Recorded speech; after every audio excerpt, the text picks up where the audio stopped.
Kelele ya watu wa nyumba wewe. Gede hiyo. Kuga digida. Tuko tayari tudigide, si ndio? Basi wapi kelele jamaa.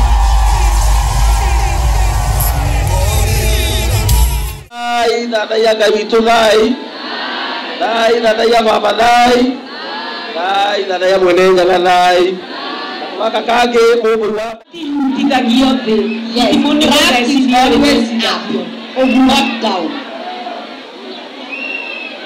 na matimo mauma maka feire